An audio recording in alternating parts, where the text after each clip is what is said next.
Vas a hablar sobre la Orden de Malta, ¿no? Eso es, el Estatuto Jurídico. El Estatuto Jurídico Internacional.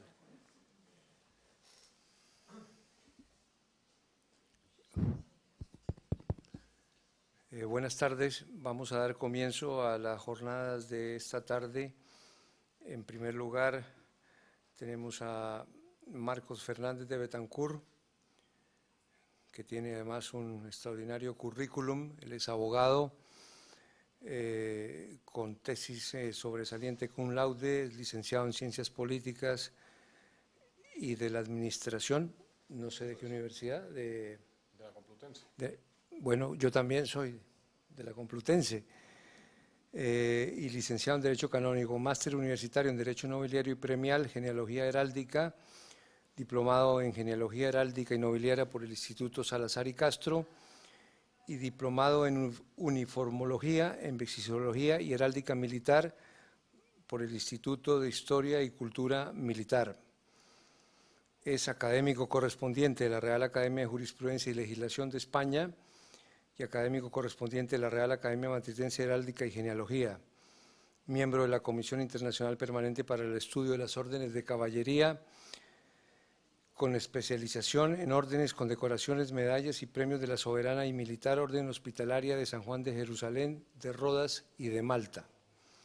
Está en posesión de la encomienda de la Orden de Isabel la Católica, la Cruz Distinguida de la Orden de la Cruz de San Raimundo de Peñafort y de la Cruz del Mérito Militar con distintivo blanco. Ha sido premiado, ha recibido el premio Archiduquesa Mónica de Austria, Duquesa Sant'Angelo, en su 6ª edición en el año 2018, premio otorgado por la Confederación Internacional de Genealogía y Heráldica por la obra colectiva titulada El Cuerpo de la Nobleza de Madrid en el reinado de don Carlos III, obra colectiva de la que naturalmente es uno de sus autores. Por otro lado, que es de lo que nos va a hablar esta tarde, es autor del libro de la Orden de Malta, Estatuto Jurídico Internacional, y además ha sido colaborador en diversas publicaciones colectivas y autor de numerosos artículos y conferencias relacionadas con la Orden de Malta. Señor Fernández de Betancur, adelante. Muchas gracias. Bueno, señoras y señores, antes de comenzar mi exposición, lo que quiero es dar las gracias al presidente de la Comisión Internacional o la Confederación Internacional de Genealogía Heráldica y la Comisión Internacional para el Estudio de las Órdenes de Caballería, el doctor Pier Fielucci de Gliuberti, puesto que gracias a él he sido invitado a colaborar aquí o a participar con esta ponencia. Y ello se debe a que recientemente he publicado el libro que les he pasado para que puedan echarle una ojeada y que es en el fondo de cierto modo una presentación del mismo, ¿no? También quiero señalar, antes de entrar en materia, que las expresiones que yo vierta aquí son estrictamente personales y de naturaleza académica, no representan en absoluto a la Orden de Malta ni pretenden hacerlo, ¿no? El Estatuto Jurídico Internacional actual de la Orden de Malta, lejos de ser una cuestión pacífica, es objeto de debate y la doctrina jurídica se divide entre los que apoyan la existencia de esa personalidad y los que la niegan. Pero el debate va más allá, ya que las razones que les llevan a unos y a otros para adoptar la postura que finalmente toman son distintas a su vez. Es decir, que por razones diferentes alcanzan iguales resultados, sea para negarla, sea para afirmarla.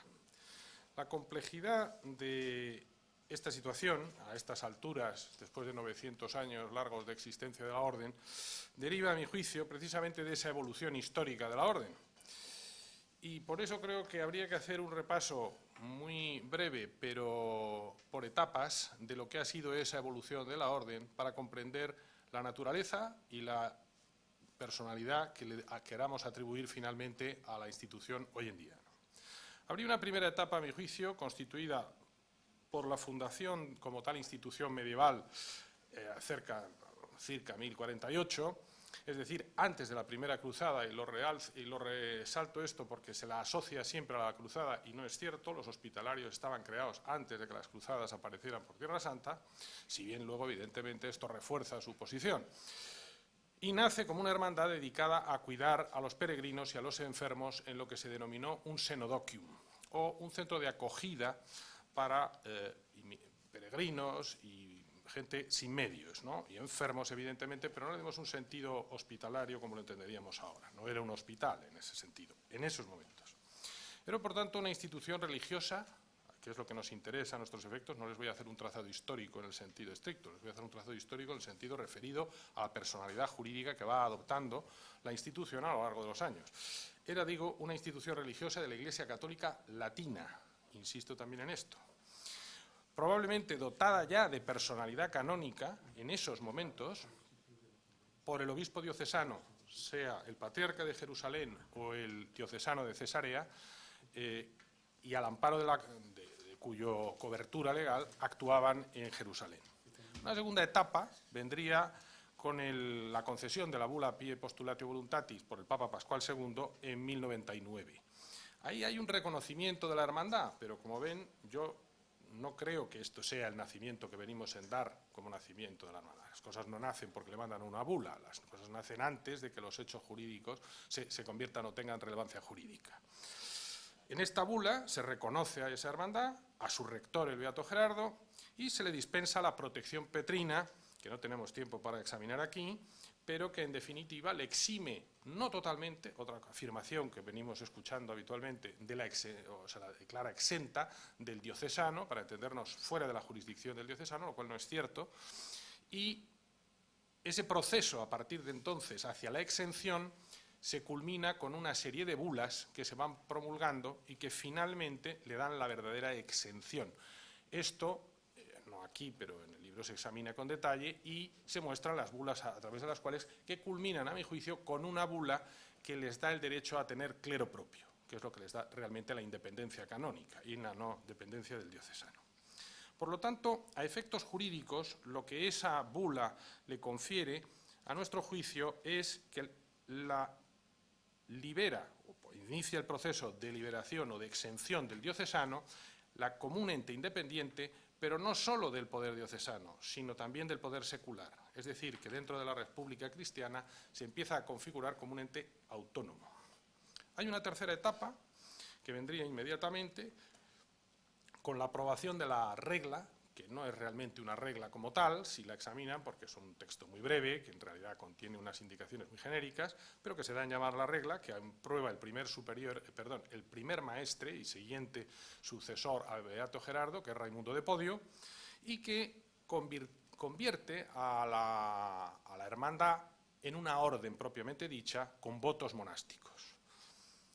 Hasta ese momento la orden, por lo tanto, es una orden hospitalaria, es orden ya, y tiene votos monásticos. Por lo tanto, hemos visto que hemos evolucionado desde un senodoquio o centro de acogida a una hermandad ya formalmente constituida y aprobada, cuasi exenta de la jurisdicción diocesana, y que ahora ya pasa a ser nada menos que una orden con votos monásticos regulares, como pudieran ser en ese momento agustinos o en fin. Esa aprobación de la regla da pie, además, a una inmediata militarización de la orden que se produce no en un primer momento por razón de la intervención de los hermanos, sino por la contratación de mercenarios para que sirvan de defensa o de fuerza armada a los territorios que van siéndole concedidos a la orden y que ella acepta en administración, lo que ya está de alguna manera dándonos una pauta en dos sentidos que nos interesan aquí. En relación a la militarización, porque la militarización no tiene otro sentido que el que puedas ejercer una jurisdicción, porque si no, no ha lugar, y dos, que si tienes que ejercer una jurisdicción es porque tienes territorios y tienes, por lo tanto, una capacidad más o menos amplia de ejercer esa jurisdicción en esos territorios que te han sido confiados. Estos hermanos, que empiezan a ser, que inicialmente no eran tales, empiezan a aparecer como hermanos armados, y ya pasamos de la figura del mercenario, que existirá siempre, porque el número de miembros de la orden es siempre escaso, pero empieza, como digo, a aparecer la figura del frates armado. Y ese empieza a evolucionar hasta el punto de que toma el control de la orden y su incorporación a la misma determina además otra cuestión que a efectos de este coloquio me parece también relevante y la abordaré al final, que es el ennoblecimiento de la orden. Es decir, la incorporación del elemento noble a través de las armas en razón del monopolio que tenía la caballería o la nobleza del ejercicio de la caballería en Occidente. Esta militarización y ennoblecimiento de la misma llega al punto de que cuando en Margat, en 1204, 5, 6, porque difieren los autores, se acuerda ese requisito de nobleza incluso para la incorporación a la orden, llega al punto de exigirlo para ejercer el maestrazgo de la misma. Por lo tanto, fíjense que hemos pasado de un senodoquio en un plazo relativamente breve, estamos en 1200, y en siglo y medio hemos convertido un simple centro de acogida de enfermos en Jerusalén en una orden militar, de caballería y monástica, que es cuasi autónoma y que además veremos que en razón de nuevo de la cesión de territorios llega a alcanzar, como es el caso, y esto es lo que yo considero cuarta etapa, cuando ya se convierte formalmente a partir de Margat en 1205, vamos a decir, o 1206, en una orden militar y noble, como digo, empieza a ejercer una soberanía parcial, si se quiere, pero amplísima, muy superior a al simple enfeudamiento, en razón de las grandes extensiones de terreno que, sobre todo, el príncipe de Antioquía, Bohemundo II, les concede para su gobierno. Y cuando digo que exceden de las facultades normales del enfeudamiento, me refiero concretamente a la facultad para permitirles declarar guerras y acordar treguas, que él se obligaba a respetar.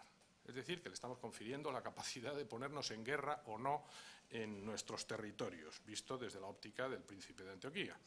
La tercera etapa entraría, a mi juicio, o empezaría con la conquista de Rodas. A mi juicio, aquí es donde se produce el nacimiento del concepto o del atributo de soberanía para la Orden de Malta.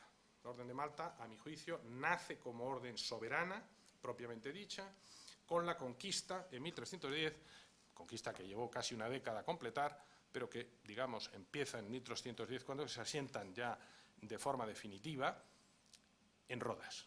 Es ahí, autorizados por el Papa además para llevar a cabo esa conquista, cuando empieza lo que será, a mi juicio, el germen o la base jurídica y fáctica para que la orden pueda postularse a sí misma como un ente soberano. Este periodo dura 2 siglos, que no es un periodo precisamente desdeñable, y se establece un principado aristocrático y religioso que gobierna 2 poblaciones. La población autóctona, que no es que sea homogénea, porque hay una población ortodoxa mayoritaria, una población incluso también latina, en fin, no solo hay rodios, hay gente de migración, y está lo que llamaríamos la comunidad institucional dependiente de la orden, que son los que seguirán siempre dependiendo del Gran Maestre, y tienen regulaciones distintas, de hecho viven separados, etc. Vendrá una siguiente etapa, que será, tras la expulsión de Rodas en 1522 y un periplo de exilio, la cesión por el César Carlos de la isla de Malta o el archipiélago y, bueno, en realidad también Trípoli, plaza que pierde pocos años después porque no tenían medios para defender, ¿no? La diferencia sustancial que existe entre Rodas y Malta es que en Rodas se ejerce una conquista, se ejerce una soberanía por derecho de conquista, es decir, impecable en términos jurídicos a los efectos de proclamar la soberanía de la misma, y en Malta hay un enfeudamiento. Es cierto que por voluntad de la corona española, que deja un ejercicio, vamos a decir, generoso de ese gobierno sobre la isla, y por la propia cesión, que es muy amplia, aunque sería objeto de muchas precisiones, se convierte en una soberanía de facto. Pero, en términos estrictamente jurídicos, hay una carta de cesión y el alto dominio queda reservado a la corona y ejercido por el virrey. Por lo tanto, en ese sentido, no es una soberanía limpia como lo ha sido en el caso de Rodas.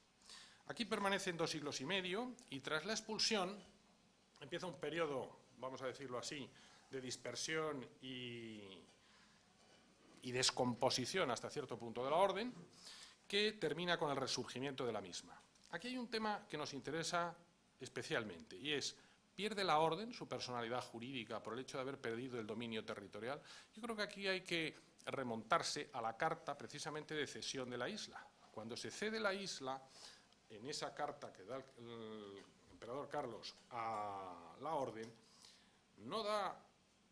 está firmando un tratado internacional. Está cediendo un territorio que además ya estaba enfeudado. De hecho, tuvieron que rescatarse a sí mismos los malteses para poder ser enfeudados por lo que se habían liberado, y tuvieron que volver a pagar nada menos que por su liberación, para terminar enfeudados de nuevo y gobernados por otro señor que no fuese el rey, que era lo que se suponía que habían ganado, ese patronato real. Bien, pues ese tratado lo que dice, entre otras cosas, es que en el caso de que volviesen a recuperar la isla de Rodas u otra, esta isla volvería a su origen, es decir, se reintegraría al virreinato de Sicilia, más correctamente al reino de Sicilia, porque pertenecía a Sicilia, no a las dos, y en consecuencia lo que se deduce de ahí es que la orden está actuando en virtud de su personalidad jurídica, no en virtud del gobierno territorial que se le estaba confiriendo en ese momento, y menos aún el de Rodas, que lo había perdido hacía 7 años. Por lo tanto, ahí tenemos ya un indicio claro de que se la considera un ente con una personalidad jurídica internacional e independiente. Bien, pues como digo, a partir de ahí nace una última etapa, que diríamos que es desde 1798 hasta la fecha, en el que tenemos un primer periodo, lógicamente, de crisis y de descomposición, que finalmente, después de múltiples avatares que darían para varias conferencias, pues llegamos a nuestros días en que la orden se transforma, y lo que a mi juicio nos es relevante para nosotros aquí es que su personalidad jurídica permanece inalterada, su personalidad jurídica internacional. Y digo esto porque mantiene representaciones diplomáticas, habiendo perdido el gobierno territorial de Malta, con distintos estados, ininterrumpidamente con la Santa Sede, cuasi ininterrumpidamente, salvo por un periodo brevísimo y ya tardío con relación a estas fechas, con el Imperio de Austria, o austrohúngaro después, y de una forma oscilante con las demás potencias. Potencias, entendemos, las potencias europeas, que es con las únicas que se mantenían unas relaciones diplomáticas, obviamente. Y llegamos al día de hoy en que es un sujeto de derecho internacional que tiene relaciones diplomáticas con infinidad de estados, 108 estados al día de la fecha, o quizás 109 si se entiende que Ecuador se ha vuelto a reincorporar a la normalidad, y está sentada como observador permanente en la ONU, amén de tener relaciones con innumerables organizaciones internacionales en las que está representada. Por lo tanto, si hacemos una pequeña recapitulación, veremos que la Orden de San Juan nace como una hermandad religiosa católica en Tierra Santa de ámbito diocesano, pasa a ser reconocida y puesta bajo la protección del Papa de forma directa, para inmediatamente después convertirse en una orden religiosa progresivamente exenta de la jurisdicción de los ordinarios, y a continuación se convierte en una orden de caballería, es decir, militar, y debido a ello y a la época en que esto ocurre, de carácter nobiliario, consagrándose así en los estatutos que hemos mencionado ya varias veces de Margat en 1206, para convertirse en un ente soberano por derecho de conquista en Rodas y mantener dicho estatuto al ocupar por cesión la isla de Malta. Tras la pérdida de la isla, la orden retuvo en todo momento su estatuto de sujeto internacional, y aunque estuviese privado de un territorio y una población, llega hasta nuestros días plenamente aceptada dentro de la comunidad internacional como un sujeto de la misma. Por lo tanto, como consecuencia de esta evolución histórica, que ya son casi 1000 años, la naturaleza jurídica viene determinada por eso, no por un acuerdo ni interno ni externo a la orden, sino que es su evolución la que determina el que aquellos que nacieron para atender unos enfermos se vean convertidos en un ente cuasi soberano o plenamente soberano según las épocas, pero siempre dotado de personalidad jurídica con arreglo a las normas del momento en frente o en el conjunto de las potencias de la comunidad internacional. Por lo tanto, antes de seguir, creo que habría que decir que la naturaleza jurídica es una categoría que, por definición, entraña cierta vaguedad, pero nosotros no queremos perdernos en una determinación precisa, y lo que daremos en considerar como naturaleza es la esencia de una cosa.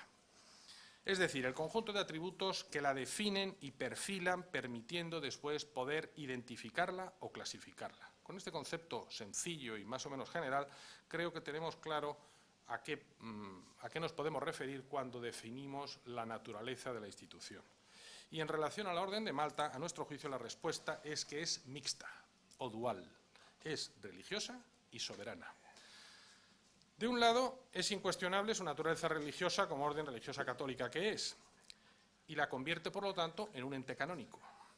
Aunque disfrute de una autonomía muy considerable, pero en cuanto tal, está sujeta en última instancia al Papa, lo que vulneraría el principio básico de la soberanía, que es el principio de superior non recognoscens, es decir, no se reconoce un superior, es un principio esencial o radical de la soberanía.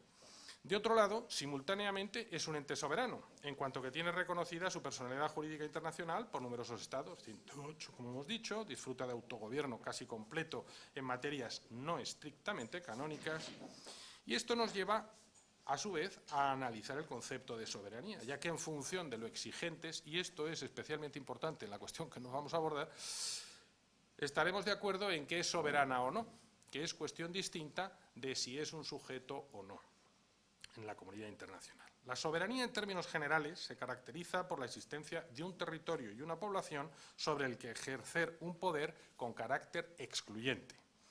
Y estos requisitos están ausentes en la actualidad en el caso de la Orden de Malta. Aunque es importante señalar que sí tiene una población o comunidad constituida por sus miembros, como mencioné antes, que no precisan renunciar a su nacionalidad, ya que la Orden es supranacional y siempre fue su población propiamente dicha, la comunidad de sus miembros.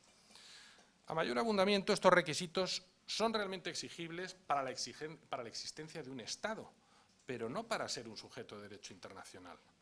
Es decir, un sujeto con capacidad para relacionarse en pie de igualdad con el resto de los sujetos internacionales, a saber, los Estados y las organizaciones internacionales. A nuestro juicio, la soberanía de la Orden nace por el derecho de conquista que mencionamos, concretamente de Rodas, y su culminación y ejercicio efectivo de gobierno durante 2 siglos es la base de hecho y de derecho de su soberanía actual. Entendemos que la doble naturaleza religiosa y soberana es de carácter unitario, pero consideramos que su naturaleza de orden religiosa impide, de hecho y de derecho, considerarla plenamente soberana en sentido técnico-jurídico. Su dependencia de la Santa Sede es efectiva y real, ya que tanto su Carta Constitucional como su Código, que son un todo unitario, tienen que ser aprobados por la Santa Sede, contradiciendo el principio fundamental de la soberanía, en virtud del cual solo los sujetos que no reconocen un superior pueden considerarse soberanos. Más aún, el Gran Maestre y la mayoría de los miembros del Soberano Consejo, que es el órgano rector de la Orden a nivel mundial, deben ser caballeros profesos, y su voto de obediencia les supedita directamente al Papa, al ser una orden exenta y por ello directamente sujeta a la Santa Sede. Por lo tanto, nos parece evidente que su naturaleza religiosa prima sobre la soberana, y es lo que permite que la Santa Sede pueda decidir discrecionalmente cuándo intervenir en su gobierno, y la historia nos muestra múltiples ejemplos. Es decir, su autonomía interna y externa están limitadas. Esta consideración podría haber sido calificada de especulativa antes de 2017. En los momentos presentes entendemos que es un hecho constatado y de difícil refutación. Creo que todos los presentes saben a qué me estoy refiriendo. En consecuencia, creemos que su naturaleza religiosa condiciona y limita la naturaleza soberana en los términos indicados. En relación a su precisa condición de sujeto de derecho internacional, es interesante insistir en que tras la expulsión de la Orden de Malta en 1798, de la Orden de la Isla de Malta, en pleno proceso de descomposición del antiguo régimen, la Orden continuó siendo reconocida, como he dicho antes, un sujeto de derecho internacional. Y a pesar del periodo de decadencia, con el paso del tiempo se produce un resurgimiento que la ha llevado a mantener y tener, como hemos dicho, plenamente activa su condición de sujeto de derecho internacional. No obstante, la Orden de Malta se puede calificar de soberana, dependiendo, como he dicho antes, de los atributos que consideremos que son indispensables para calificarla así. En un sentido pleno, ya me he manifestado, entendiendo que no se da tal circunstancia, por lo menos estrictamente jurídica, puesto que hay un superior al que en cualquier caso rinde. y por lo tanto no es soberana en ese pleno. Pero sin embargo tiene una multitud de atributos que sí la hacen soberana en gran medida. Y esa capacidad, a nuestro juicio, entendemos que la hace que su personalidad jurídica internacional, que es plena, porque la personalidad no se puede fraccionar, sin embargo, se vea limitada por su capacidad, que es la que sí está limitada en función de los medios reales que tiene. Por lo tanto, entendemos que es además funcional, por esa razón, en razón de esa capacidad limitada y de esa especial finalidad que preside su vida, pero no es una funcionalidad como la derivada de las organizaciones internacionales, que el tratado que las crea determina cuál es el fin. Aquí no hay una finalidad predeterminante, hay una finalidad clara, pero una potencialidad para tener otras capacidades. La prueba es que la hemos visto atendiendo a los enfermos sin territorio y gobernando territorios en plenitud. Por lo tanto, no hay una finalidad predeterminante o limitativa. Ahora bien, en cuanto a su condición de ente soberano, si por soberanía entendemos lo que se describe en el artículo 3 de la Carta Constitucional, es decir, que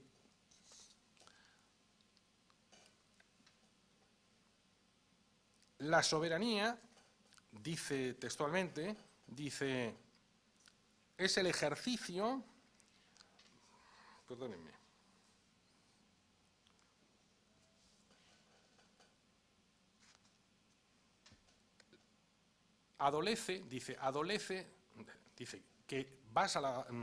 que basa su soberanía en el ejercicio del derecho de delegación. Ese derecho de delegación efectivamente lo ejerce, pero omite, como hemos dicho antes, que además de ese tiene una dependencia real de la Santa Sede y su propia Carta Constitucional depende de la aprobación de la Carta Sede. Por lo tanto, esa omisión que es relevante, en última instancia, lo que nos llevaría a admitir es que si entendemos por soberanía el ejercicio de ese derecho de delegación, es evidente que es soberana, no es incierto lo que declara la Carta Constitucional, pero si vamos a la doctrina general sobre la soberanía, veremos que se omite un factor que determina el carácter no excluyente de su soberanía. Sin embargo, no obstante lo anterior, es de recalcar, a los efectos de determinar su capacidad como sujeto de derecho internacional, que tiene ese derecho de delegación pleno, por ese reconocimiento y ese diplomático recíproco y pleno, que el reconocimiento de la extraterritorialidad de sus sedes, incluso por el Estado a priori más interesado en negarlo, que es el que sufre una merma en su soberanía, que es la República de Italia, es pleno y se la considera un Estado tercero a esos efectos, y es así textualmente como se recoge en el tratado que tiene el último tratado firmado con la República de Italia. Por lo tanto, hay un reconocimiento a esa extraterritorialidad y a esa soberanía, si lo decimos así, y a todo lo anterior se une el goce de las prerrogativas asociadas a la personalidad jurídica internacional en su trato con el resto de los actores de la comunidad internacional.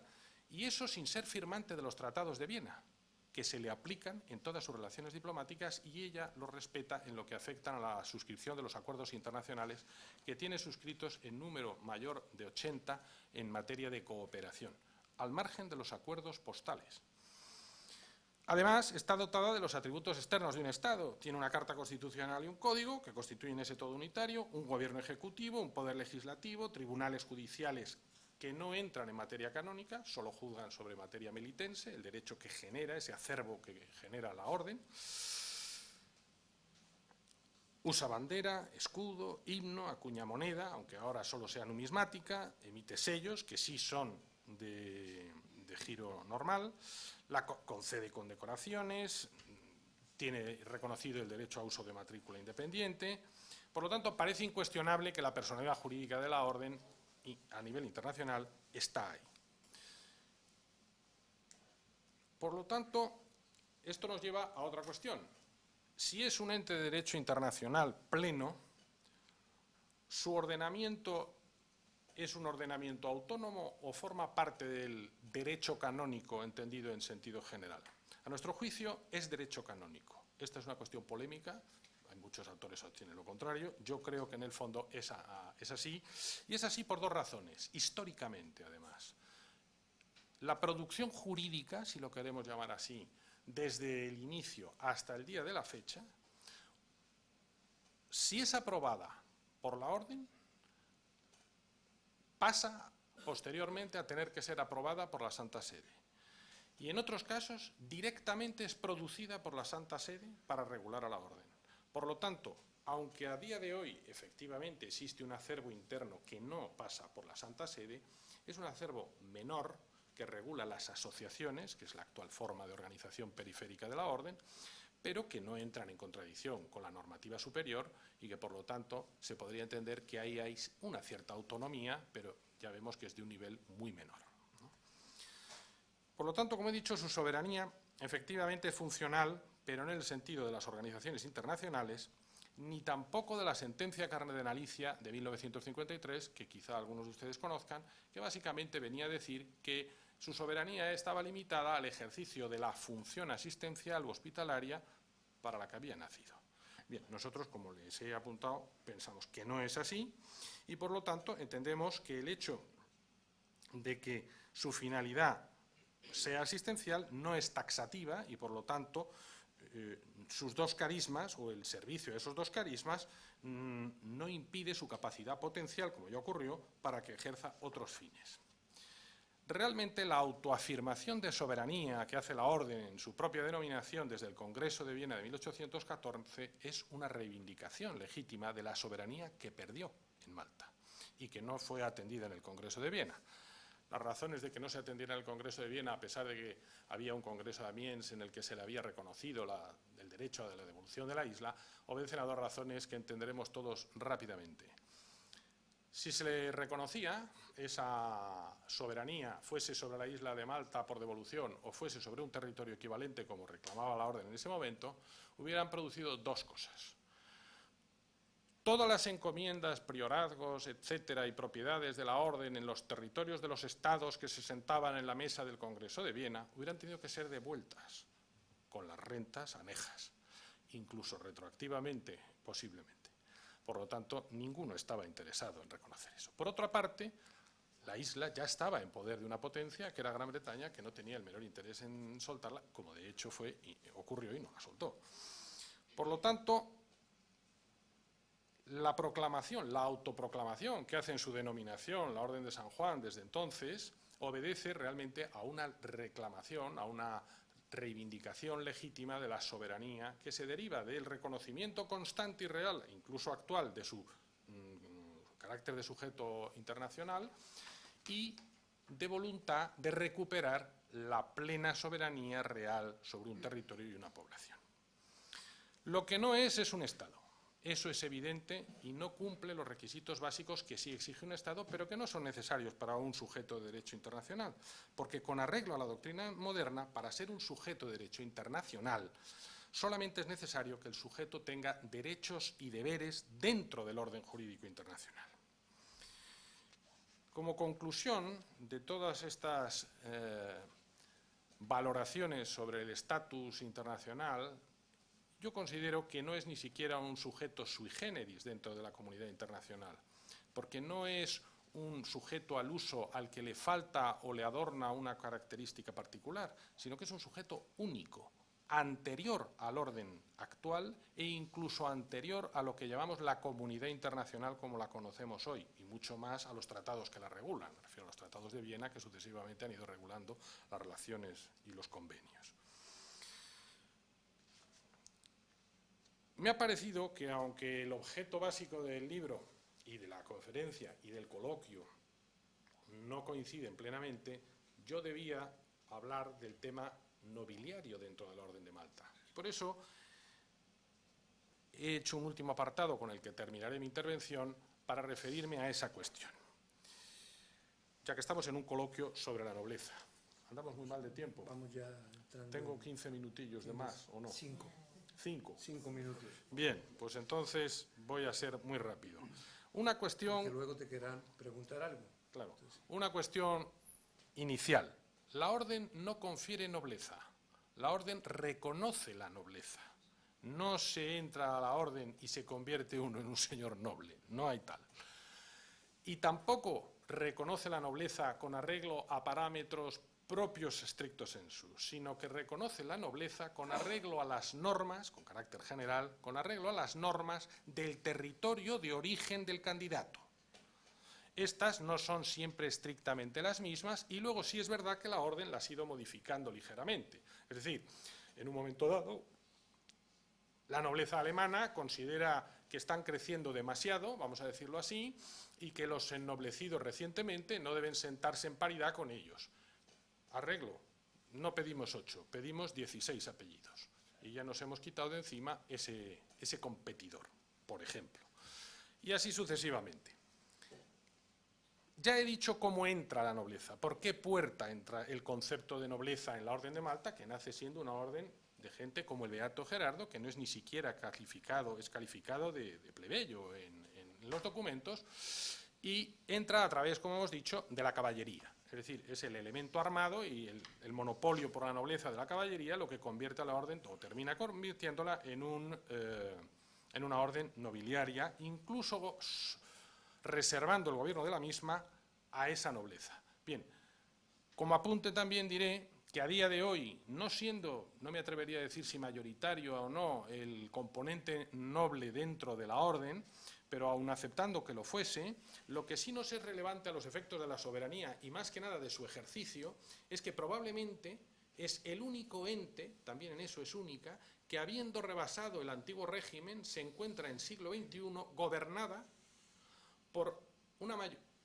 unipersonalmente, por una persona que es noble y tiene que serlo con nobleza plena para poder acceder al cargo y además con carácter vitalicio. Esto podría ser normal, es decir, estadísticamente mayoritario en el antiguo régimen, pero hoy es sencillamente innombrable, casi me atrevería a decir. Pero es que además la mayoría del Consejo, o buena parte de ella, también debe tener pruebas, si no plenas, de nobleza. Por lo tanto, estamos asociando el ejercicio de la soberanía en un sujeto de derecho internacional del siglo XXI, reconocido por 108 estados y sentado en la ONU como observador permanente, a un ente que dice, aquí solo gobiernan los nobles. Se lo comento porque es una cosa que no es, en la que no solemos reflexionar, pero es así a día de hoy. Lo que pase dentro de un poco no lo sabemos.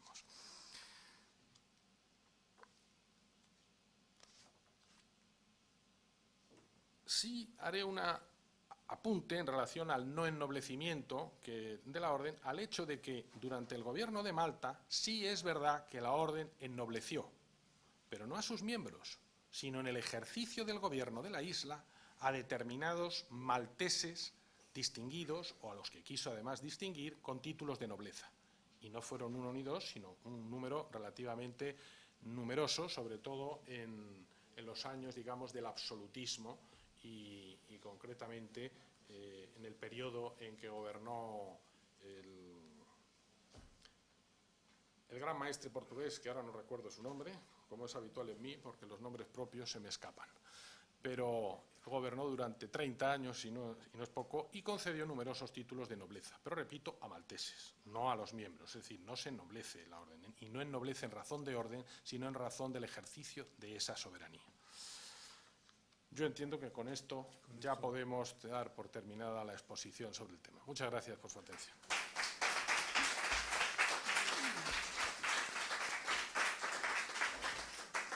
Desde luego, sumamente interesante la ponencia, la conferencia, que suscita muchas preguntas y seguramente alguno de ustedes quiere intervenir con algún comentario o alguna pregunta al respecto.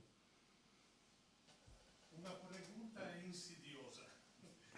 Después de la renuncia, en mi opinión forzada, del gran maestre de Festi, y después de la nominación de un fiscal plenipotenciario en lugar del cardenal patrono, ¿existe ancora la soberanía del orden de Malta?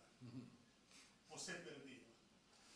Bueno, yo, como he dicho, si entendemos por soberanía el ejercicio de todos los atributos propios de la soberanía, de los que efectivamente disfruta la orden es soberana.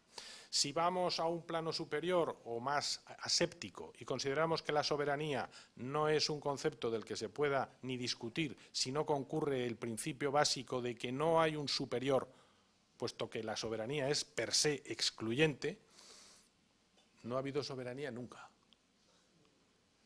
Es más, hay una frase curiosa del gran maestre gobernando Rodas, es decir, en su cenit de poder, la orden, dirigida al turco, en la que requerido para que diera la isla, dice: yo no la puedo dar porque igual que el imperio no es suyo, la isla no es mía, yo tengo un superior que es el Papa. Eso lo dice el gran maestre siendo soberano de Rodas. ¿Qué puedo decirle de hoy en día? Como verán, no soy el representante oficial de la orden en mis manifestaciones. ¿Alguna otra pregunta o comentario? Quizás yo, como moderador, podría hacer un comentario, es decir, evidentemente se trata de un sujeto de derecho internacional. Ahora, dentro de los parámetros valorativos de lo que puede ser un sujeto de derecho internacional, la pregunta que yo le hago ¿es un Estado, es un semiestado, es un paraestado? Por un lado. Y por el otro lado, vamos a suponer que puede ser, en la medida en que ha sido reconocido como Estado, por ejemplo, por Italia, y tiene asiento en la ONU, se le reconoce una calidad, su estructura evidentemente no es democrática ni republicana, es lo más parecido a una monarquía que es, en el fondo, la Orden de Malta dentro de los parámetros usuales de la denominación de estados. A la primera pregunta, no es un Estado. Un Estado es dentro de la... Si hay una cosa clara en derecho internacional público en materia de teoría del Estado, es los requisitos para que podamos hablar de Estado. La Convención de Montevideo de 1933 los dice clarísimos. Población, Territorio. Estado, población, territorio, gobierno y capacidad para mantener relaciones con otros estados. 2 de esos requisitos se cumplen y 2 no. No hay territorio y no hay población, porque no podemos entender por población la comunidad institucional de sus miembros. Por lo tanto, Estado, categóricamente, la orden no es. ¿Sujeto de derecho internacional? A mi juicio, categóricamente lo es. Sobre todo con la doctrina moderna. La doctrina internacionalista hace 150 años hubiera considerado esto una aberración absoluta, porque si no hay un poder soberano físico, una capacidad de coacción, sea sobre la población, sea frente a terceros, no se puede hablar de sujeto de derecho internacional. Hoy ese concepto ha cambiado a raíz de una serie de la famosa consulta que se hace a la ONU sobre las fuerzas por la indemnización desplegadas, en fin, sería largo de entrar. Hoy es, como he dicho, aquel sujeto capaz de mantener relaciones y obligarse en el plano internacional siendo reconocido como tal. Por lo tanto, es un sujeto de derecho internacional, a mi juicio, incuestionable. Pero, también he dicho, es una categoría única. ¿Por qué es única? Porque no es un simple sujeto de derecho internacional, porque de hecho recibe la denominación de Estado en el tratado que firma bilateral último con la República de Italia y se le reconoce como ente soberano. Aunque las sedes centrales de la orden no son territorios de la orden, son extraterritoriales y hay una sustancial diferencia en ello. Por lo tanto, no es Estado, sí es sujeto de derecho internacional y sí hay un conjunto muy relevante de atributos propios de la soberanía de los que disfruta efectivamente la orden. Democrático. Bien, bueno, democrático no lo ha sido. Bueno, mire usted, la democracia no existe. Es un concepto que admite 2.200 definiciones. Desde el nacimiento de la democracia en Grecia, donde ni las mujeres participaban ni los esclavos existían y consideraban que eran una democracia y ni fundan el término, hasta el día de hoy tenemos democracia, bajo la rúbrica democracia, tenemos toda una panoplia de regímenes que no tienen nada que ver. Pero digo yo, democrático en el sentido de que respeta una igualdad entre sus miembros.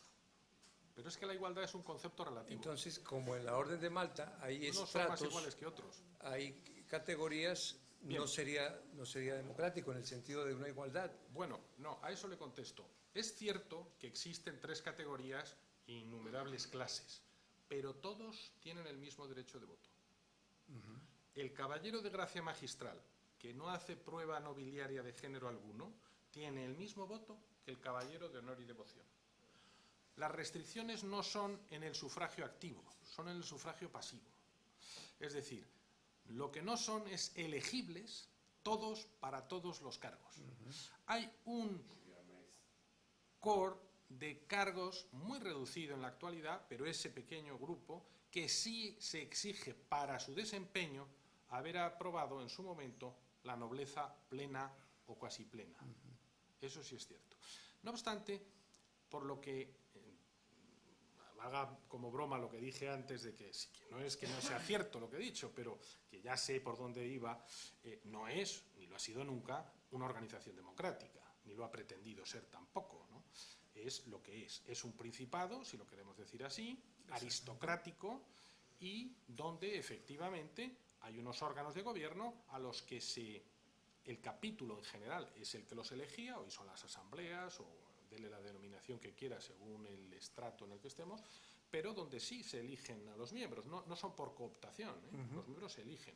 Ahora, eso sí, el gobierno de los mismos, evidentemente el gobierno de la orden, no es lo que llamaríamos una democracia, en ese sentido, porque no lo es, ni lo pretende ser,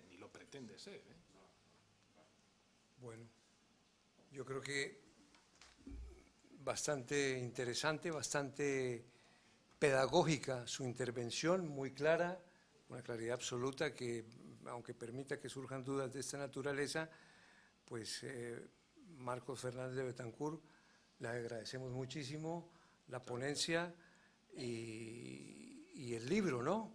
Porque sabemos que ha publicado un libro recientemente que está por ahí circulando y que, bueno, se le dan las gracias hoy a quien escribe un libro, ¿no? Muchísimas gracias. Gracias a usted.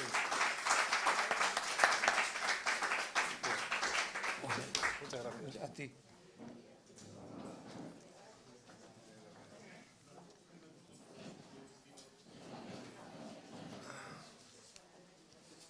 Viene Paolo Arfili.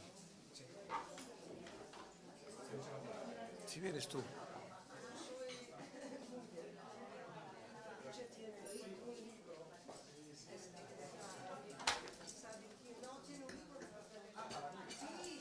Paolo. Sí. Encantado. Mucho gusto.